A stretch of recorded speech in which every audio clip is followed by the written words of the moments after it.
asked me which university is better for masters by research program. तो मैं इस video में आपको आंसर करूंगी इस क्वेश्चन का कि which university is better to do masters by research.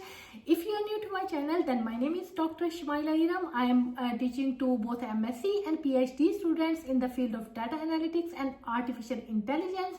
I am a senior lecturer in the UK university. और मैं स्टूडेंट्स को गाइड करती हूँ तमाम मास्टर्स बाय रिसर्च के प्रोग्राम के लिए, रिसर्च प्रपोजल्स के लिए, how to write a strong research proposal in order to get not only an admission in the UK university but also if you are eligible then how you can get a scholarship as well. तो अगर आपको भी इस किस्म की कोई information चाहिए, you can always contact me and I will get back to you. चलिए आते हैं जनाब अब आपके क्वेश्चन की तरफ। तो क्वेश्चन है कि which university is better for a masters by research program. देखें, जब आप मास्टर्स बाय रिसर्च प्रोग्राम कर रहे होते हैं ना, तो the normal practice in all the universities is कि आपको कोई टॉट मॉड्यूल्स लेना नहीं होते, आपको एक सुपरवाइजर असाइन किया जाता है और उस एक पूरे साल में जब आप मास्टर्स बाय रिसर्च के लिए किसी भी यूनिवर्सिटी में जाते हैं तो आप उस सुपरवाइजर के साथ मिल के काम करते हैं। अब आपको ये बात समझ आ गई, ठीक है।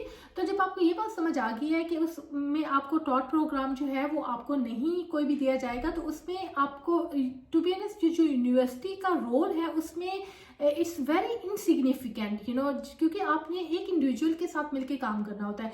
तो आपकी जो टॉप मोस्ट प्रेफरेंस होनी चाहिए ना, वो आपकी ये होनी चाहिए कि आप जिस प्रोफेसर के साथ, सीनियर लेक्चरर के साथ, किसी के भी साथ आप मिलकर काम करना चाहते हैं, how strong their research and development profile is. अब आपने डायरेक्टली वो देखना है। इट माइट पॉसिबल आपको एक अच्छी यूनिवर्सिटी में एक बहुत ही मीडियोकर किस्म का लेक्चरर या प्रोफेसर जो है वो आपको मिले, या ये हो सकता है कि आपको एक बहुत इंटरमीडिएट लेवल की यूनिवर्सिटी में बहुत ही हाई लेवल का प्रोफेसर मिल जाए, राइट। तो आपने अब यूनिवर्सिटी पे इतना ज़्यादा फोकस नहीं करना, आपने उस लेक्चरर, उस प्रोफेसर जो आपको सुपरवाइजर है, पोटेंशियल सुपरवाइजर है, आपने उसकी रिसर्च प्रोफाइल को सर्च करना है कि what are their expertise, what are their research, where they have published their research, what are the opportunities they have, ठीक है। अगर आप एक ऐसे अच्छे प्रोफेसर के साथ मिलकर काम करते हैं जिसके पास ऑलरेडी और बहुत सारे स्टूडेंट्स भी काम कर रहे हैं, तो you will get the opportunity to work in collaboration with the other MSc and PhD students. जैसे कि मेरे साथ जितने भी मास्टर्स के स्टूडेंट मेरे साथ एमएससी बाय रिसर्च के लिए आ रहे हैं, तो मैं उनको वहीं पर जो है वो उसी ऑफिस में बैठते हैं जहां पर मेरे पीएचडी के स्टूडेंट बैठे होते हैं। तो वो always they collaborate with each other, उससे उनकी जो रिसर्च की स्ट्रेंथ है वो भी स्ट्रॉन्ग होती है, वो एक दूसरे से लर्न करते हैं, उनको ज़्यादा से ज़्यादा अपॉर्चुनिटीज़ का पता चलता है, ठीक है। इस तरह से उनका वो जो एक स्ट्रॉन्ग नेटवर्क ऑफ कोलैबोरेशन बन जाता है। तो मेरी हमेशा ये प्रैक्टिस होती है कि all my students work together. तो आपको भी ऐसा देखना है कि आपके जो रिसर्च के प्रोफेसर हैं उनकी ऑलरेडी उनकी कितने स्टूडेंट्स हैं, कितनी उनकी रिसर्च है, क्या उनके पास फंडिंग अपॉर्चुनिटीज हैं, क्या वो इंडस्ट्रीज के साथ मिलकर काम कर रहे हैं, everything is available in their profile. अगर आप किसी भी लेक्चरर प्रोफेसर के बारे में ये इन्फॉर्मेशन गेन करना चाहते हैं तो आप उनकी उस यूनिवर्सिटी की वेबसाइट पे जाके वो इन्फॉर्मेशन गेन करें, तो आपको पता चल जाएगा कि उनकी कितनी पब्लिकेशंस हैं, कितने वो प्रोजेक्ट्स पे काम कर रहे हैं। जैसे फॉर इंस्टेंस जो अगर आप गूगल स्कॉलर पर जाकर डॉक्टर शमाइला इरम लिखेंगे तो मेरी प्रोफाइल आपको विजिबल हो जाएगी कि how many papers I have written, how many PhD students I am working with. वो आपको ये भी पता चल जाता है जहां आप एज अ सेकंड ऑथर होते हैं किसी पेपर में, तो इसका मतलब है कि फर्स्ट ऑथर जो है मोस्ट ऑफ द टाइम जो है वो आपके पीएचडी या एमएससी के स्टूडेंट्स होते हैं। तो आप क्योंकि कोलैबोरेशन में काम कर रहे होते हैं तो आपका वहाँ से भी पता चल जाता है। इसके अलावा जो है आप एक तो ये रिसर्च की प्रोफाइल होगी, आप वहाँ से भी चेक कर सकती हैं।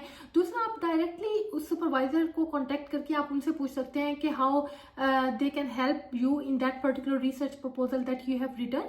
तो उसमें भी अगर उनका इंटरेस्ट होगा, जैसे रिसेंटली एक मेरे पास मास्टर्स बाय रिसर्च का प्रपोजल आया but that wasn't of my interest, तो मैंने उसको फॉरवर्ड कर दिया अपने कोलीग को। तो जो है वो इस तरह से अगर आपकी प्रोफेसर की उसमें स्ट्रॉन्ग नहीं है, स्ट्रेंथ नहीं है उसमें रिसर्च की, वो भी आपको बता देंगे। तो आपने देखें, जब आप मास्टर्स बाय रिसर्च के लिए आते हैं ना, तो किस यूनिवर्सिटी में जा रहे हैं इसका कंट्रीब्यूशन बहुत इनसिग्निफिकेंट होता है, लेकिन आप किस प्रोफेसर के साथ मिलकर कर रहे हैं that actually contributes significantly more in your research और in your in building up your knowledge and research, तो उसमें उसकी जो कंट्रीब्यूशन होती है ना वो ज़्यादा होती है।